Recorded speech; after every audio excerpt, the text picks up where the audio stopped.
जमलेल्या माझ्या तमाम मराठा बांधवांना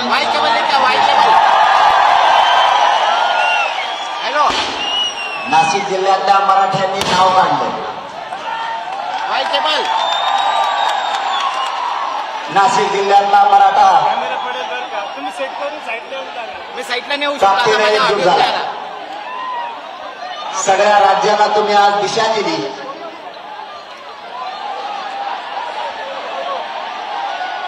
जातवाद म्हणजे काय, कट्टरता म्हणजे काय आणि कडवटपणा म्हणजे काय हे आपण आज राज्याला तुम्ही नाशिक जिल्ह्यातल्या मराठ्यांनी सिद्ध करून दिलं.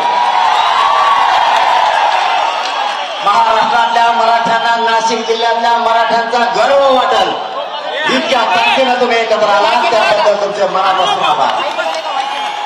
मला कधीच करावं वाटत नाही, ते आज करावं वाटतंय. आज तुम्ही मराठ्यात बळ वाढवलं, मराठ्यांची कॉलर टाईट केली. तुम्ही आज सिद्ध केलं.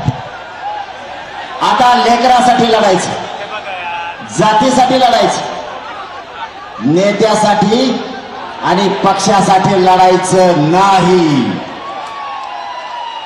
हे नाशिक जिल्ह्यातल्या मराठ्यांनी सिद्ध केलं. लोक म्हणायचे मराठा समाज एक येत नाही पश्चिम महाराष्ट्रातला. तुम्ही तर मराठवाड्यापेक्षाही ताकदीने एकत्र आलात.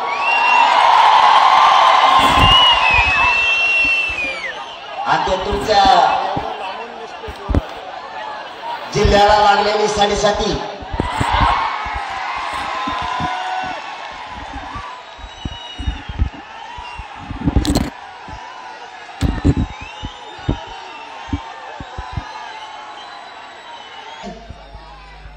म्हणून जरा गेलं म्हणा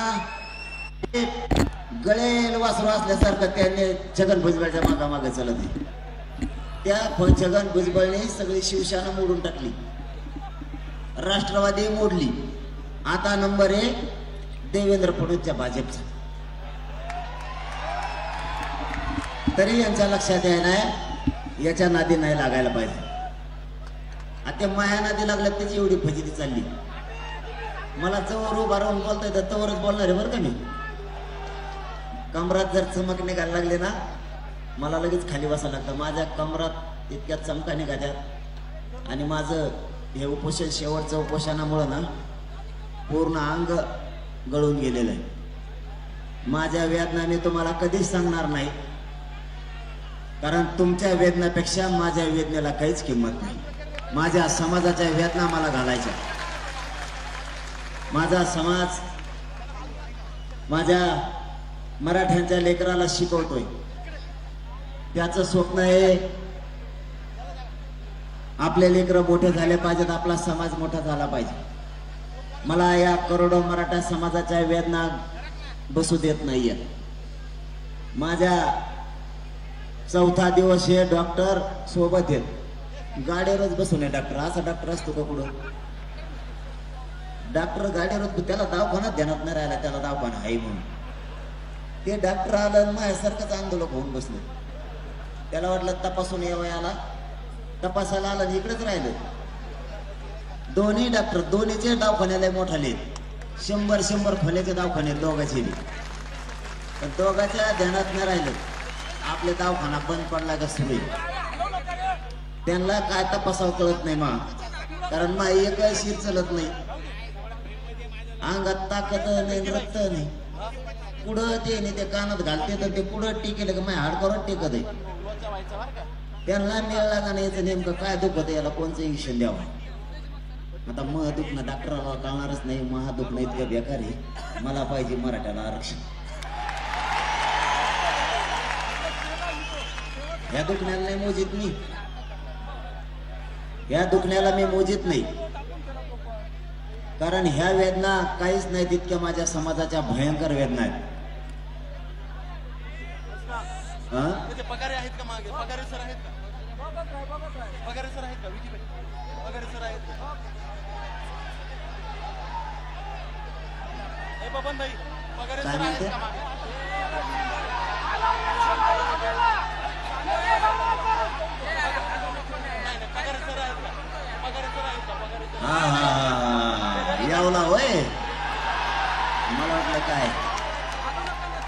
तुमच्या एवढ्याचं ह्या वेळेस नाव पवित्र होणार आहे, काळजी करू नका तुम्ही.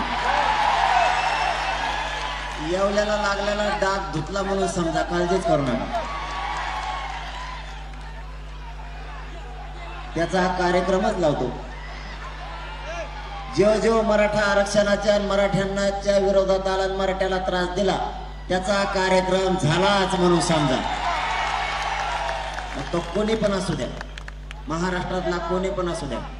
देवेंद्र फडणवीसने सगळ्याला पाणी पाजिले, पण त्याला मी असा वस्तात भेटलो, त्याला काय करावं सुचत नाही. तुम्ही बाकीची काळजी नका करू.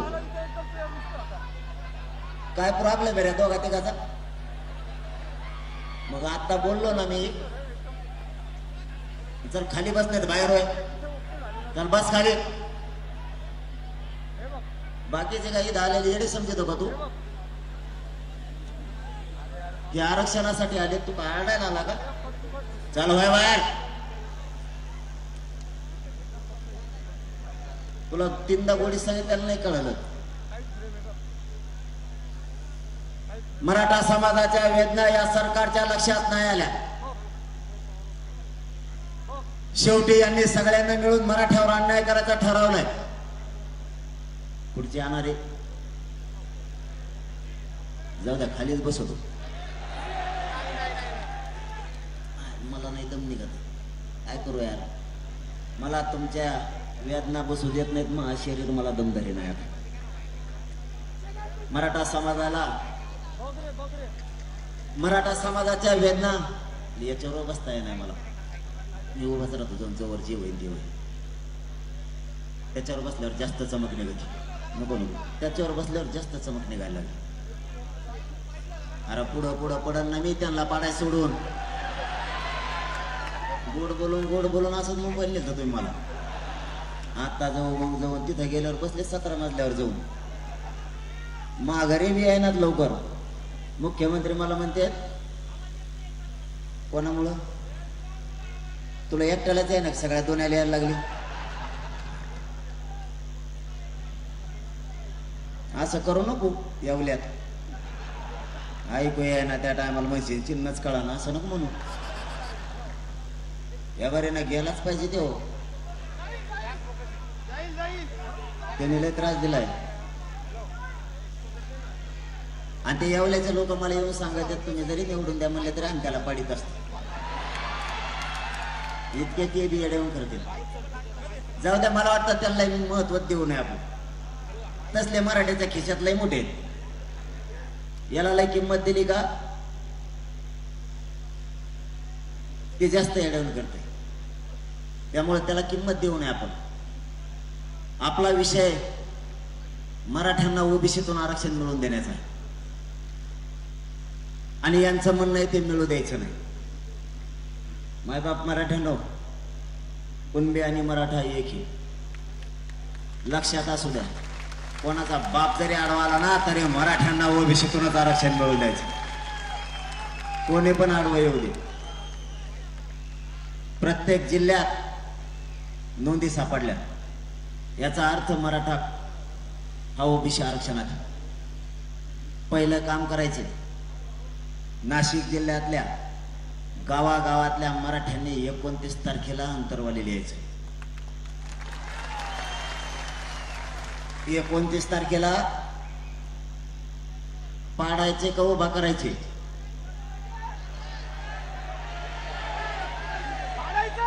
तुम्हाला आता शेवटचं सांगतो.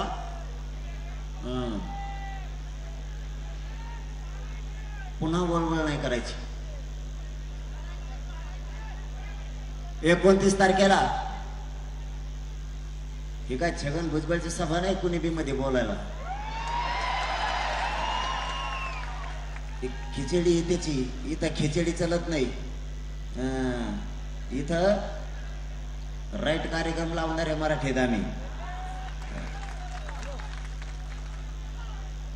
ए यार बसू द्या बसू द्या बसू द्या. आता काय नाही करीत तो.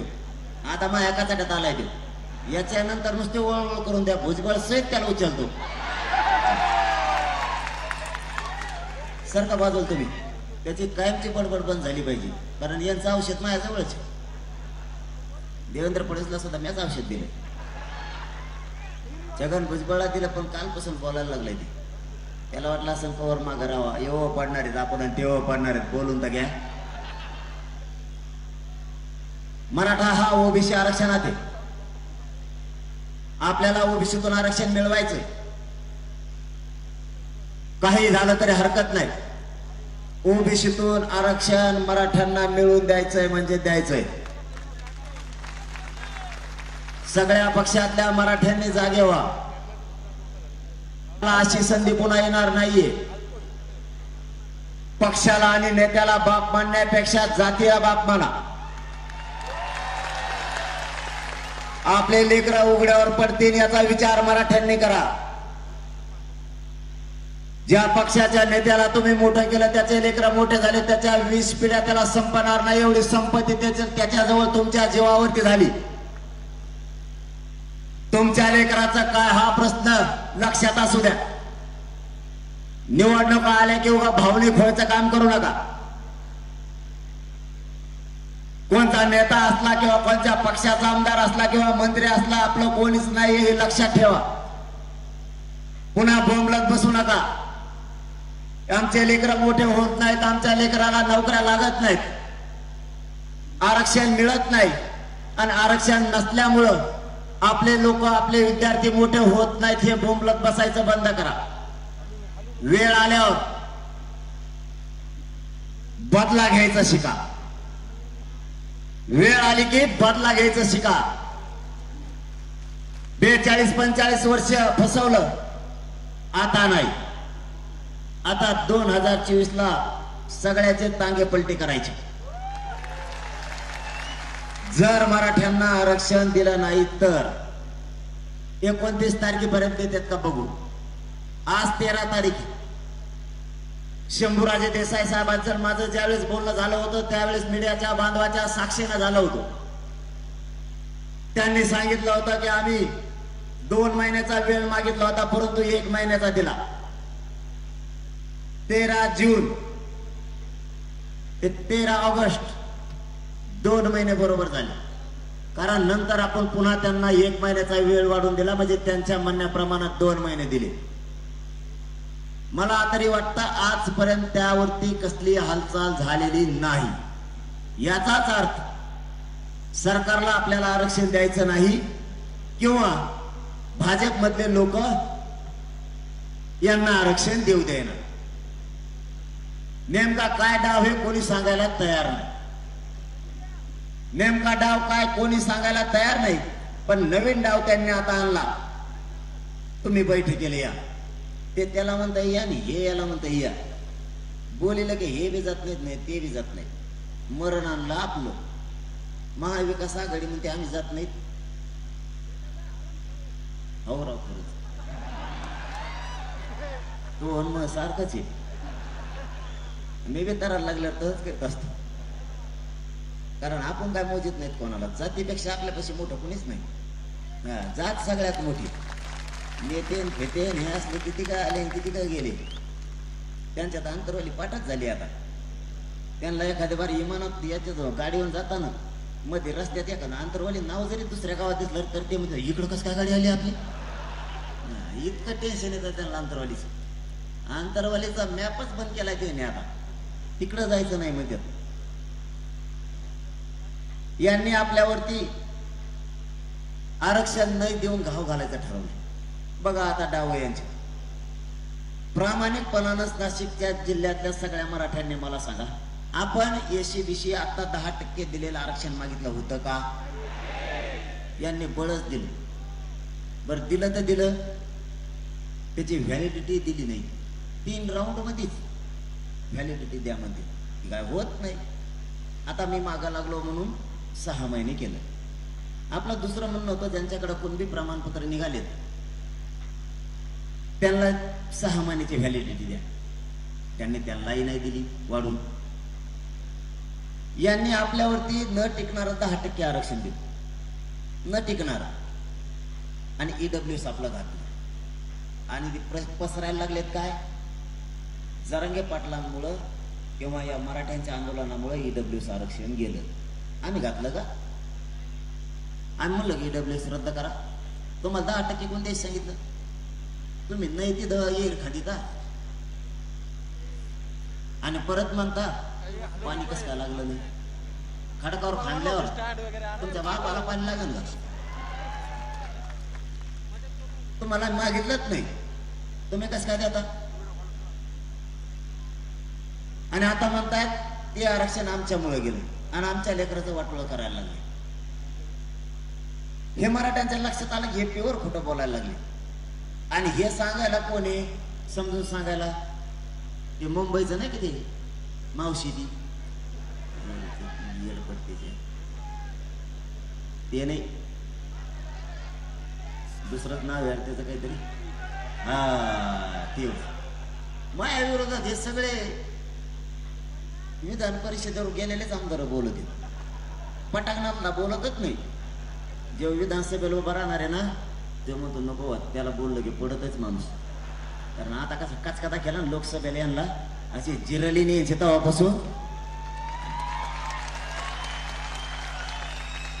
तुम्हाला बी मानावं लागेल, तुम्ही लय हुशार येत राहू.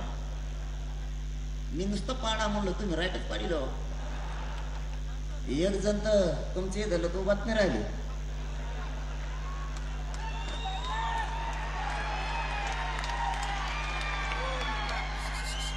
ते नुसतं म्हणत होतं मीडियात मला वरून शब्द दिला खालून दिला. काय दिला रे खालून वरून शब्द तुला? गप्पा आणताय का म्हणता माझी याला कोण एवढा कोणचा नेता लागून गेला वरून खालून शब्द द्यायला? तेव्हा म्हणतो नाही नाही मला तिकडून ठरलं होतं लोकसभा द्यायचं, वरून ठरला. तुला वरून देत नाही कोणी, खालून देत नाही. तो असाच मर राहता. मराठ्याच्या विरोधात गेला ना असाच कार्यक्रम लागत असतो. चांगल्याच्या धुऱ्यावर झाल्यात मराठ्याच्या नादी लागणार. ज्याची कधी जागा पडत नाही ना त्यांचा सुद्धा कार्यक्रम लावलाय मराठ्याने यावेळेस. त्यांचा सुद्धा आमच्या मराठवाड्यात एक जणाची तर 5,000ची लीड तोडायला इतका फेस पडला होता.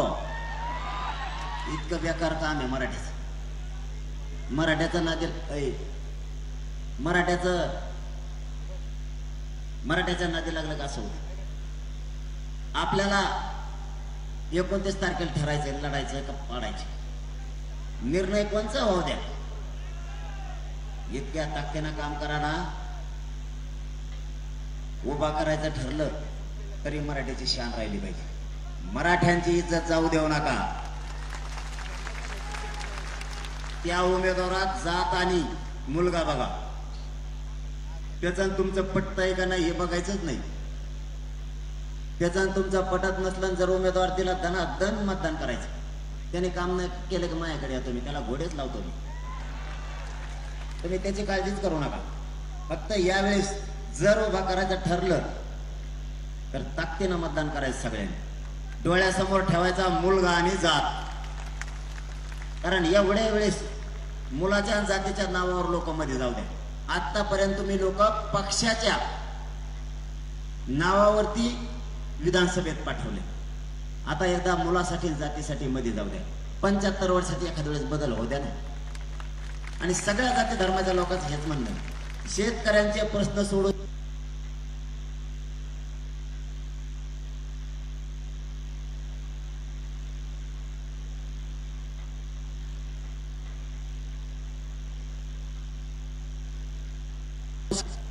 आता ही गोरगरिबाची सत्ता आली तर सगळ्या जातीच्या लोकांना वाटतं हे पोरग सगळ्याला न्याय देऊ शकतं.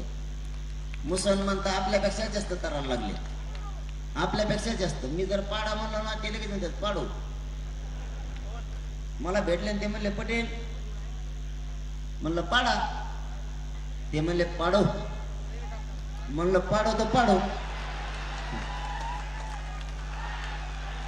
इकडून सावध आहेत बघा ते. अशी मजा येणार आहे तुम्हाला सांगतो.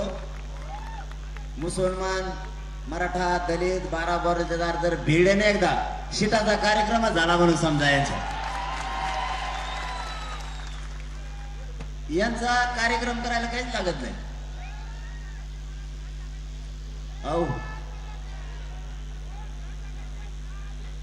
खाली आल्यावर बसा बसा उलशी बसा. आता खाली आल्यावर घेऊ.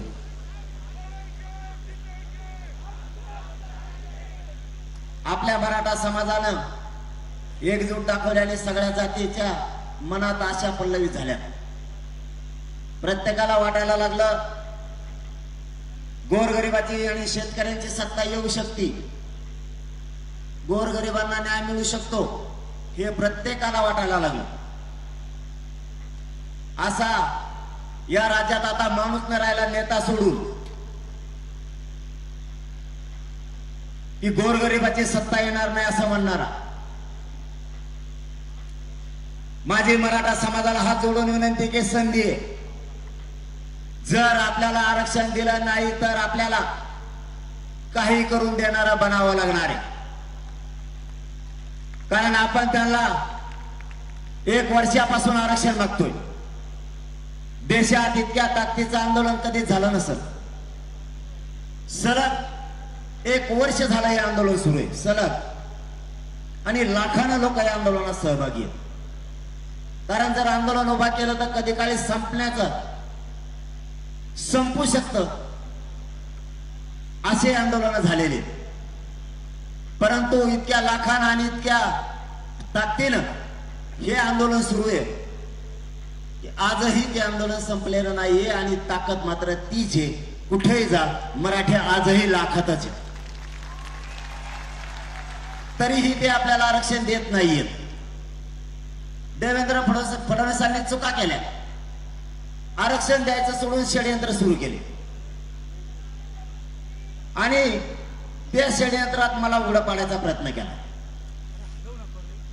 मी काहीच चूक नाही केली. मी काय चूक केली? मी माझ्या समाजाला आरक्षण मागतो. अरे तुमच्या समाजाला आरक्षण मिळालं त्यावेळेस मराठ्यांनी नाही विरोध केला. तुमचे लेकरं आमच्या डोळ्यात देखता मोठे झाले, आम्हाला काहीच वाईट नाही वाटलं. पण आज आमच्यावरती अशी परिस्थिती येऊन थांबली की आरक्षणाशिवाय आम्हाला पर्याय नाही. तर तुम्ही सगळेजण मिळून आमच्या आरक्षणाला विरोध करायला लागला. हीच का तुमची नियत की मराठा समाज तुम्ही संपवायला निघालात? शेवटी मराठ्यांच्या नादाला लागल्यावर चांगल्या चांगल्याला या मराठ्यांनी पाणी पाजलेलं आहे. तुम्हाला पाणी पाजायला वेळ सुद्धा मराठी लागू देणार नाही. तुम्हाला नेमकं झालंय काय? मी काय केलंय? मराठा समाजाला आरक्षण मागितलं, ही काय मी चूक केली का? माझी काय चूक नसताना माझ्या विरोधात तुम्ही यासाठी उतरवली. आमची काही चूक नसताना आमच्या छाताडावरती तुम्ही गोळ्या घातल्या. आमची काही चूक नसताना आमच्या आया बहिणीच्या डोक्याच्या चिंदाड्या तुम्ही केल्या. रक्ताच्या थाळव्यात पडलेले आमचे लेकरं कोणा उचलायला सुद्धा त्यांना येत नव्हतं. असं आम्ही नेमकं केलं काय होतं? आरक्षण मागणं म्हणजे काय आमची चूक होती का? तुम्ही एवढ्यावर थांबले नाही तरी लाखो पोरांवरती या राज्यात केसेस केल्या. फडणवीस साहेब, तुम्ही या छगन भुजबळचा ऐकून किती त्रास दिला तरी हे मराठे तुम्हाला पुरून उरल्याशिवाय शांत बसणार नाही.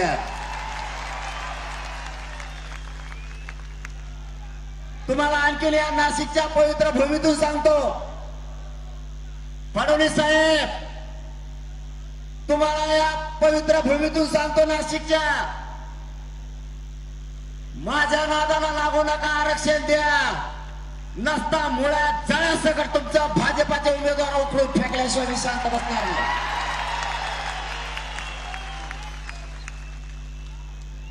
तुम्ही आमचे शत्रू नाहीयेत फडणवीस साहेब. आम्ही तुम्हाला विरोधक सुद्धा मानलेला नाही. जरा भाषा समजून घ्या. मला फक्त आरक्षणाशी देणं घेणं आहे. मला आणि माझ्या समाजाला राजकारणात नाही जायचं. पण तुम्ही आरक्षण नाही दिलं तर आमच्या पुढं पर्याय नाहीये. आम्हाला देणारं बनावं लागणार आहे आणि आरक्षण घ्यावं लागणार आहे.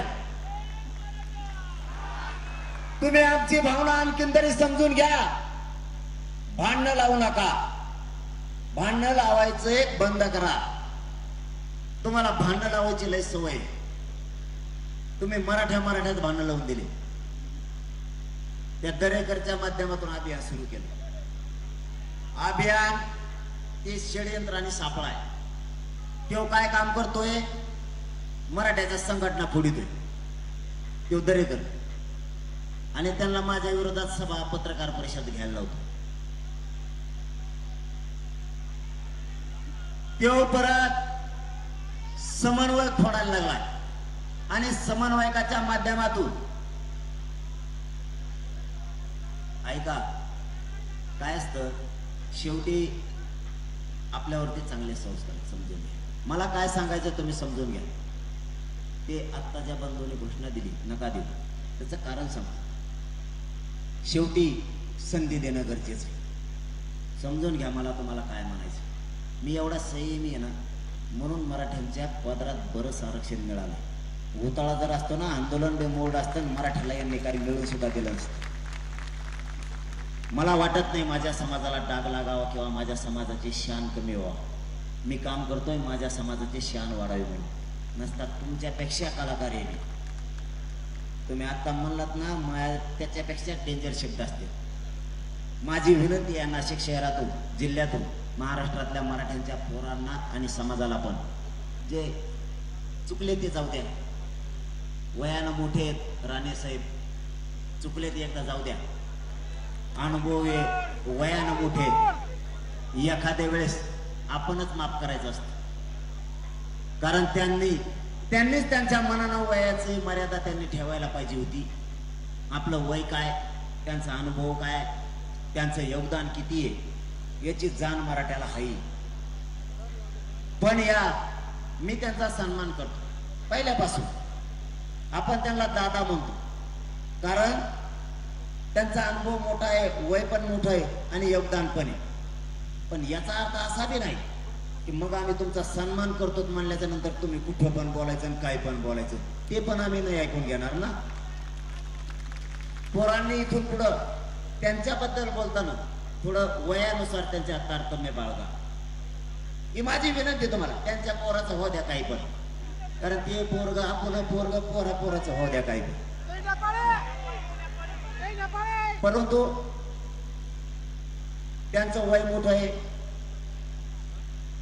त्यांचा अनुभव पण आहे. याचा अर्थ काय, मी त्यांच्या पक्षाचा नाही, त्यांचा पक्षाचा दातेदाराकरीता आणलाय.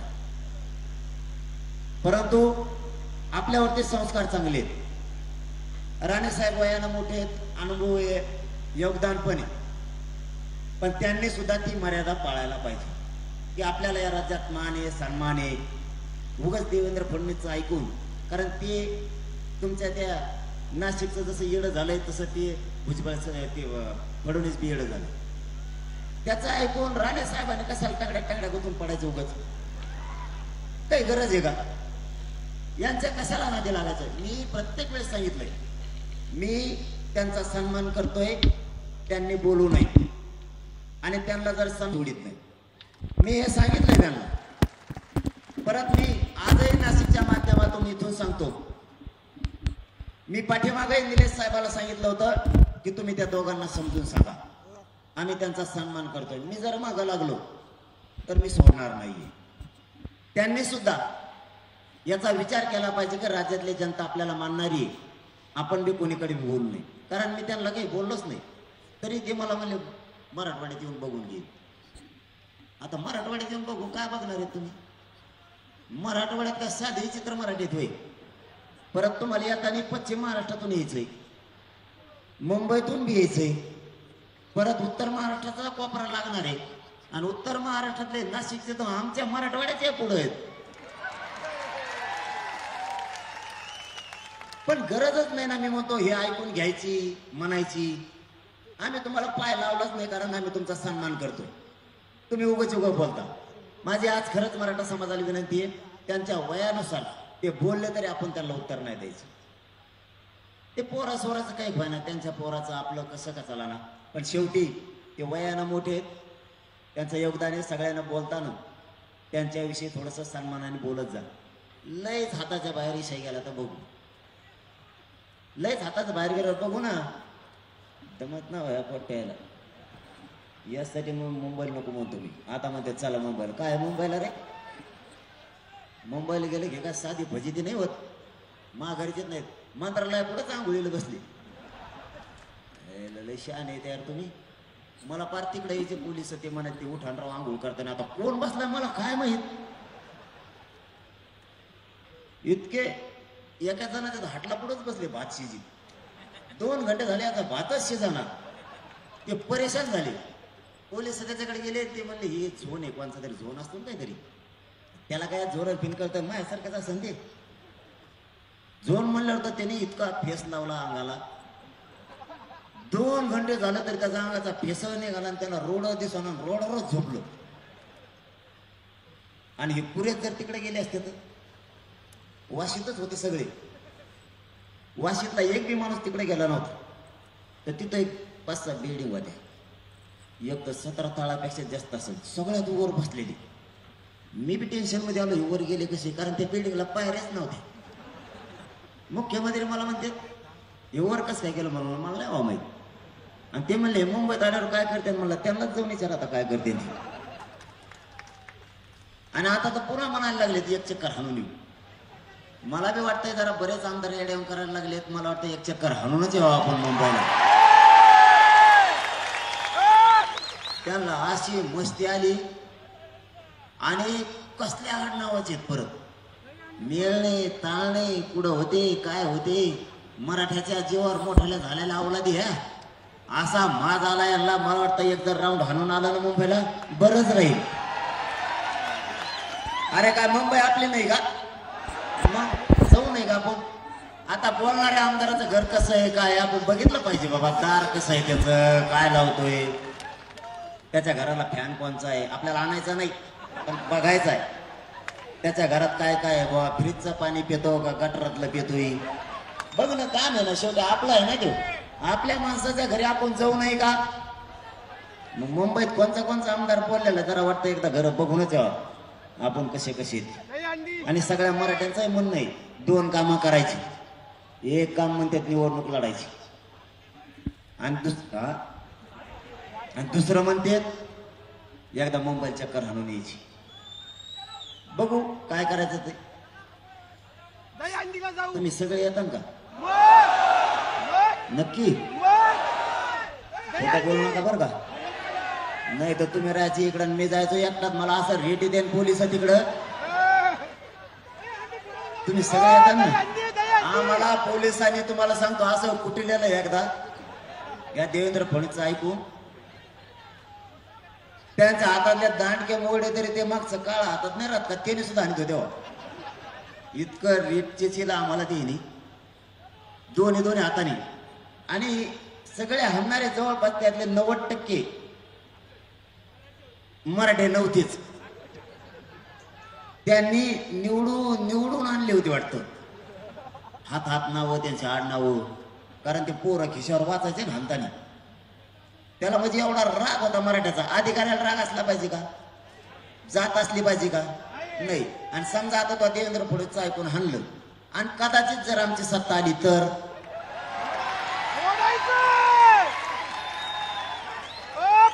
तुला आता लय झालं तर तो हाणल्याबद्दल तुला बढती दिली असं, आणि दिली पण आमच्या आई बहिणीच्या छाताडात ज्यांनी गोळ्या घातल्या त्यांना बढती दिली. याला म्हणते देवेंद्र फडणवीस.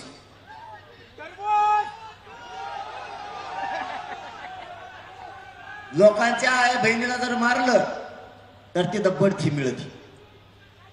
आणि बऱ्याच जणाला बढती मिळाली. बऱ्याच जणाला म्हणण्यापेक्षा त्यातला एक बी घरी नाही. आता सगळेचे सगळे बढत्या देऊन मोठले अधिकार त्यांना दिले. आणि समजा मराठ्यांनी आणि गोरगरीब शेतकऱ्यांनी सत्ता बदलली, मग काय होईल.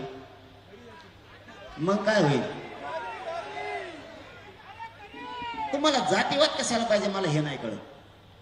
तुम्हाला काय करायचं जातीवादाचं. त्याच्यामुळं देवेंद्र फडणवीसांनी आणखीन तरी शान व्हावं. शेवटी मराठ्याच्या शक्तीला कोणाची शक्ती पुरत नाही, कोणाचीच. कारण लोकात म्हणे एकदा जर मराठी एक आले, एक तर मराठी एक येतच नाहीत. आणि मराठी जर एक आले तर इतिहास घडतो. आणि मराठ्यांनी तेव्हा आता घडिलेला आहे. माझं तुम्हाला जाता जाता एक विनंती, कारण मला बी लय वेळ दम निघा ना इतके आहे, कारण नाही सांगत मी समाजाला, लय भयानक वेदना आहेत मला. रोज सलाईन चालवतो, रोज 5-6 सलाईन. डॉक्टरांना बी कोणी पेशंट सापडत नाही, कसा कस सोया टोचित कोणकडे बी. रक्त माया अंगात नाही, कुडून सुयांनी कुडून नाही, पोटातच टोचित येत माया. शुगर कमी झाली म्हणते, तर रक्तच नाही, शुगर कुडून तर पैसे कोणाला माहिती. इतकं बेजार केलंय ना मला येणी. माया शिराला इतके भोक्षे पडले, कुंकडं सलाईन लावले, कुंकडून बाहेर पाणी निघत आहे. डॉक्टरांना सुद्धा मिळ लागत नाही. एक दिवस तर डॉक्टरांनी, सरकारी डॉक्टर पाठवले होते अंतरवालीत, त्याने माझ्या हाडकाला सुई लावली शिर म्हणून. हात फुगल्यावर म्हणतो हुकलं का गणवा, शिरच सापडणार. मला इतका त्रास आहे ना या उपोषणाचा, पण समाजाच्या लेकराच्या डोळ्यातलं पाणी मला नाही बघू वाटत. इतके हालच लेकराचे आरक्षणावर काही. एका टक्क्यावर अधिकारी बनल्याला हुकायला लागला. एका टक्क्यामुळं ऍडमिशन राहायला लागले. मराठ्यांच्या अधिकाऱ्यांना बढत्या सुद्धा मिळत नाही. कवा बघा मराठ्याचा अधिकारी त्याच खुर्चीवर आहे. ज्या दिवशी लागला होता ना शेवटच्या दिवसावर त्याच खुर्चीवर आहे. त्याच्या खुर्चीला काय फेविकॉल चिटकेलं का काय नाही. आमच्या बढत्याच होत नाहीत. यांचे कप पुढं जातात. यांच्या याला काय चाका बसलेत का? यांच्या तर बढत्या होतात ना आमच्या यांना तुमच्या लय हुशार येतं ना, आमचे काय कॉफ्या देऊन पास झाले का? आमच्या बढत्या कसं काय होत नाही? आम्हाला केंद्रीय कॉलेज नाही, आमचे सगळे हालच. उच्च शिक्षण आम्हाला नाही. काय पाप केलं आम्ही? आम्हाला आरक्षण नाही. माझी तुम्हाला जाताना एक विनंती, एकजूट नाही फुटू द्यायची बरं का. आपलं कोणी नाही. मला तुमच्याशी खूप बोलायचं होतं, पण माझे शब्द आता कमी कमी व्हायला लागलेत फुटायला. कारण जशा जशा चमका निघतात तसा तसा त्रास व्हायला लागलाय. माझे मायबाप मराठ्यांना एक हात जोडून विनंती, समाज आणि समाजाचे लेकरं उघडे नका पडू देऊ बरं का. शेवटी तुम्ही ज्या पक्षाला आणि ज्या नेत्याला मोठं केलं तो आपल्या बाजूने नाही उठत. त्यांचे संसार मोठे झाले मराठ्यावर. तुमच्या लेकराच्या आयुष्याचं काय? कधी काळी तरी विचार करा आणि भानावर या. नाही बरं का आपल्या जात आणि जातीच्या पोरा मरू द्यायचे. बघा जरा त्या लेकराच्या जवळ बसून, आरक्षण नसल्यामुळं त्याचे काय हाल आहे. आरक्षण नसल्यामुळं मराठ्यांची किती भविष्य धोक्यात आले. तुम्हाला माझे तळतळीनं हात जोडून विनंती, या राजकीय लोकांना मोठं करण्यापेक्षा आपल्या लेकराला मोठं करायचं शिका. पक्षाचे झेंडे उचलण्यापेक्षा आणि पक्षाला मोठं करण्यापेक्षा किंवा त्या नेत्याला मोठं करण्यापेक्षा आपल्या लेकराला मोठं करा. आपली शान वाढल, आपला मराठ्यांची शक्ती वाढल. आणि माझा मराठाकडं एकच म्हणणं आहे, मी जरी मरणाच्या घटका मोजत असलो तरी तुमची शक्ती आणि बळ वाढवल्याशिवाय मनोज जरांगे एक इंच सुद्धा मागे सरकणार नाही. मी यांना फुटत नाही आणि मॅनेज पण होत नाही. तुम्ही काळजी करू नका, कारण माझा समाज माझ्यासाठी मोठा आहे. फक्त मराठी पक्षाच्या बाजूने ओढू नका. तुम्ही जर पक्षाच्या बाजूने ओढलं तर तुमच्या लेकराचा तुमच्या हाताने तुम्ही वाटोळं केलं म्हणून समजा. काहीही होऊ द्या, आपल्याला आरक्षण ओबीसीतून मिळवायचं. आणि देवेंद्र फडणवीसला आणि या छगन भुजबळला दंगली घडवायच्यात राज्यात. दंगली होऊ द्यायच्या नाही. त्या राज्यात शांतता राहिली पाहिजे, कायदा सुव्यवस्था बिघडली नाही पाहिजे. जबाबदारी मराठ्यांच्या खांद्यावर हे लक्षात असू द्या. यांना काहीतरी कुरापती काढून दंगली घडवायच्यात, कारण तसं यांचं षडयंत्र आहे. ते षडयंत्र आपल्याला हाणून पाडायचं. यांनी किती डाव टाकले तरी ते त्यांचे यशस्वी होऊ द्यायचे नाही. खेड्यापाड्यातल्या ओबीसींचा आणि मराठ्यांचा एक जीव आहे. नेते विरोधात गेले म्हणजे समाज विरोधात गेला नाही. आजही मराठा समाजाचं ओबीसी समाजाशिवाय धकत नाही आणि ओबीसी समाजाचं ही मराठ्यांशिवाय धकत नाही. आम्हाला दोघांनाही एकमेकाच्या मदतीची आवश्यकता आहे. काय झालं? मला वाटलं आरक्षण आणलं का ग? मला वाटलं छगन भुजबळच आला.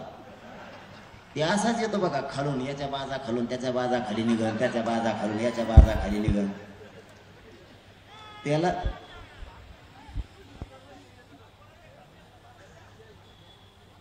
तेव्हा जर देवेंद्र फडणवीस म्हणून तसं जर नाही ऐकलं तर ते बेसन भाकर खायलाच जाणार. त्याला ऐकणं नाही तर देवेंद्र फडणवीस स्वतः त्याला उफलून मध्ये टाकणार. बोल नाही बोलला की टाकलाच मध्ये. त्याला असं दुहेरी संकट उभं राहिले त्याच्यावर. त्याला वाटतं नाही बोलाव तर मध्ये टाकीन म्हणते, बोलाव तर इकडं मराठी विरोधात चाललेत. आता काय करायचं? इतकी पंचायत झाली त्याची. तशीच बहुतेक मराठीचे आमदार सुद्धा झाली असणार आहे. त्यांना बोलायची इच्छा नसेल पण देवेंद्र फडणवीस बळच बोलायला लावतो त्यांना, बोला बोला म्हणून. त्यामुळे इथून पुढे यांना शून्य किंमत देऊ आपण आपल्या कामात राहा. आपल्याला या राज्यात शांतता ठेवायची. काही झालं तरी राज्यात मराठ्यात आणि ओबीसीत वाद होऊ द्यायचा नाही. आणि गावखेड्यात नाही सुद्धा. गावखेड्यातल्या मराठ्यांना आणि ओबीसींना वाटतंय गोरगरिबाची सत्ता येऊ शकते, ही गोरगरिबाची लाट आहे. अशी लाट कधीच आलेली नाही. म्हणून आपण ही शांतता रॅली यासाठी काढली की या राज्यात शांतता ठेवायची. पण आपल्या लेकराला आरक्षण देण्यासाठी एकजूट सुद्धा तितकीच महत्वाची आहे. ती कायम तुम्ही टिकून ठेवा. आपल्याला आपल्या समाजाशिवाय दुसरं मोठं कोणी नाही समाज मोठं करायचा. मला एवढा त्रास असू नये, मी या समाजासाठी आणि समाजाचे लेकर मोठे व्हावेत म्हणून रात्रंदिवस झुंज देतोय. माझा दुसरा काही उद्देश नाहीये. मला नको यांचे पद किंवा मला नाही पाहिजे यांचे पैसे. मी जर एवढं निष्ठेनं लावून धरलं नसतं किंवा माझ्या समाजाने एवढ्या ताकदीनं लढा लावून धरला नसता तर आज गावाची गावं ओबीसी आरक्षणात निघालीच नसती. कित्येक तरी पोर आपल्या आता अधिकारी व्हायला लागले त्या प्रमाणपत्रावरती. कित्येक तरी पोरांना ऍडमिशन मिळायला लागले. आरक्षण नव्हतं तेव्हा पोरांनी शिकायचं सुद्धा बंद केलं होतं. त्या पोरांनी पुन्हा रिऍडमिशन घेतले. प्रत्येक क्षेत्रात मराठा समाज चाललाय. कुणबी हा राज्यापासून केंद्रापर्यंत चालणारा आरक्षण आहे. दिल्लीच्या संसदेत सुद्धा आपले 7-8 कक्ष अधिकारी झालेत आरक्षणाच्या जोरावरती. कारण राज्यापासून केंद्रापर्यंत जर मराठ्यांची ताकद आणि शक्ती वाढवायची असली तर तुम्हाला आधी लेकरं डोळ्यासमोर ठेवावे लागणार आहे. आणि आरक्षणच मराठ्यांना मोठं करू शकतं हे मराठ्याने लक्षात ठेवा. नेता आमचा पाहुणा आहे किंवा पाहुणा लागतोय या भावनेत न येता स्वतःच्या लेकराचं वाटोळं करू नका ही मला तुम्हाला हात जोडून विनंती. मराठ्यांनी कधीतरी भानवऱ्याचं शिका सगळ्या बाजूने फक्त मराठ्यांनाच घेरलंय.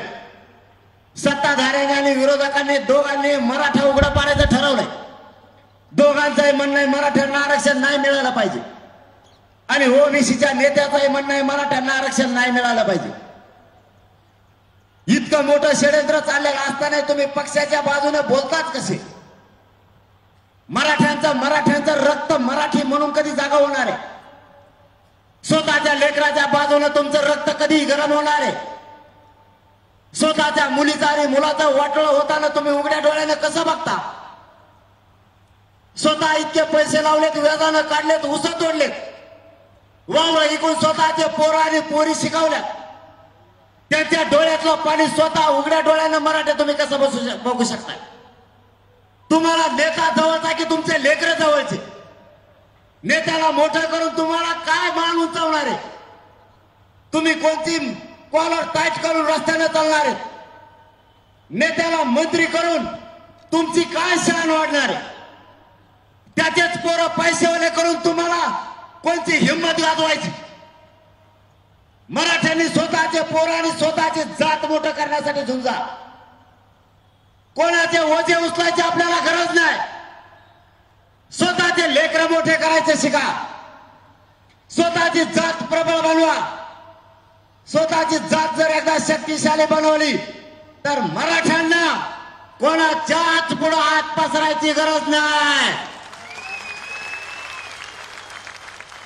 कोण नेता आणि कोणता पक्ष त्या पक्षाला आणि नेत्याला पायाखाली तुडवा. छगन भुजबळ सारख्या पैदाशी जर आडव्या येत असल्या तर त्याला निवडणुकीत पाडून टाका. जातीपेक्षा आणि लेकराच्या पुढं कोणत्याच पक्षाला किंमत देऊ नका. या जगात आपलं कोणी नाही. लेकरं उघड्यावरती सोडून नेत्याला मोठं करून छाती बळीत बसू नका. मराठ्यांनी मर्दानगी जागी करा. मराठ्यातला क्षत्रिय जागा होऊ द्या. स्वतःची जात आणि लेकर संपता कामा आहे. तुम्ही जातवान मराठी असाल तर स्वतःची जात आणि मुलं मरू देऊ नका. यापुढं मराठ्यांनी मुलाच्या आणि मुलीच्या डोळ्यात पाणी बघू नका. जातवान मराठी असाल तर पक्षाला महत्व न देता स्वतःचे लेकरं मोठं करण्यासाठी आता झुंज द्या. या जगात स्पर्धा वाढली. स्पर्धेच्या युगात मुलाला आणि जातीला टिकून धरा. लोक खूप पुढे गेलेत. एकजुटीच्या जोरावरती त्यांनी त्यांचा समाज मोठा केलाय. माझ्या समाजाचं काय? एवढा ध्यास घेऊन रात्रंदिवस मी जगतोय. एक एक क्षण माझ्यासाठी महत्वाचा आहे. कोणत्या क्षणाला मरण येईल मला माहित नाहीये. सगळे माझ्या हातवरती टपलेत. सगळ्यांनी मला तुकडं पाडायचं ठरवलंय. सगळे जण दात घासून येत माझ्यावरती. माझं स्वप्न घेऊन मी उभा आहे. मला शारीरिक वेदना असल्या तरी माझ्या स्वप्नापासून मी लांब जात नाहीये. माझं स्वप्न आहे माझे मराठ्यांचे पोरं मला अधिकारी झालेले बघायचे आरक्षण देऊन. एवढ्या वेदना फक्त मी माझा समाज शक्तिशाली बनवण्यासाठी वेदना सहन करतोय.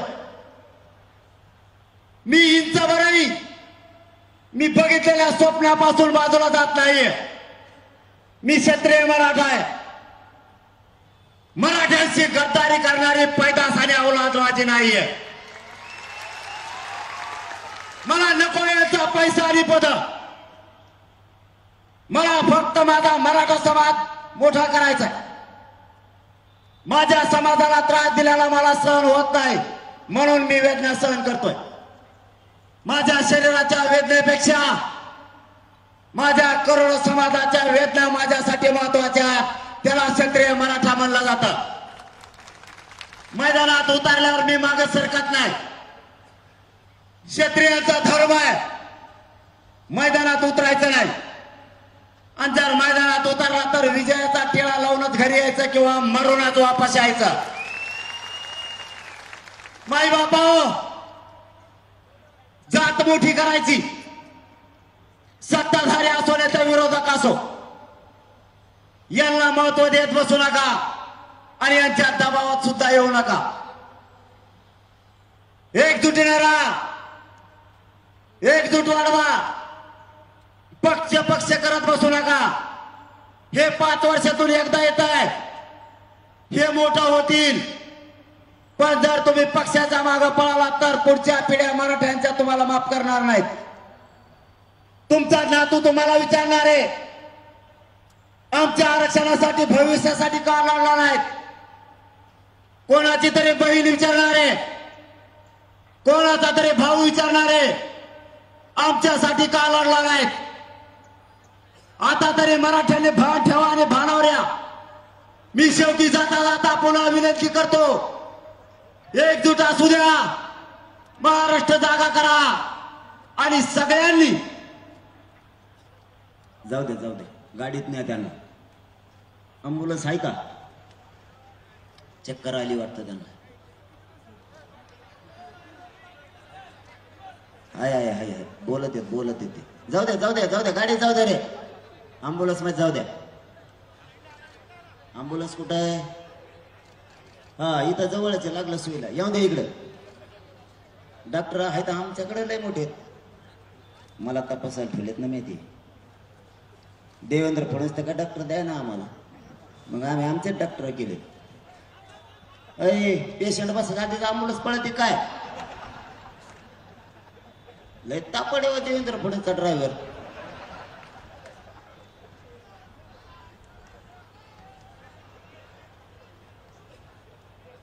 का छगन भुजबळचा ड्रायव्हर आहे. मराठा समाजाला माझी विनंती आहे, 4-5 कामं करा आणि मी बोलायचं बंद करतो, कारण मला लगेच दवाखान्यात जायला लागतंय. जर 29 तारखेला लढायचं ठरलं तर ताकदीनं काम करा. आणि एकच सांगतो, राजकीय पक्षाने जर दबाव आणला तर त्यांना घाबरू नका. जातीच्या आणि लेकराच्या बाजूने उभा राहा. आणि मतदानाला जाताना कोणी काय बघत नाही, किती त्रास दिला राजकीय नेत्यांनी, तरी मतदानाजवळ गेल्यावर आपण सांगितलं तिथं शिक्का मारा, तिथं काय त्याला दिसत नाही. याने काय केलंय, लयच दबाव आणला त्या संग छिंडा, कारण गरीबाचं भीती असते गरीबाला. पण एकजुटीनं यावेळेस पाडायचं ठरलं तरी पाडायचं आणि निवडून आणायचं ठरलं तरी निवडून आणायचं. फक्त एकच सांगतो, नाशिक जिल्ह्यातल्या गावागावातल्या मराठ्यांनी 29 ऑगस्टला अंतरवालीकडे या. आपण एक विचारानं महाराष्ट्रातल्या मराठ्यांनी ठरवू करायचं काय, एवढंच बोलतो. एकजूट कायम असू द्या, पक्षाला महत्व देऊ नका. जातीला आणि जातीच्या मुलाला बाप माना, पक्षाला आणि नेत्याला बाप मानू नका. एवढंच बोलतो आणि थांबतो. धन्यवाद. जय शिवराय.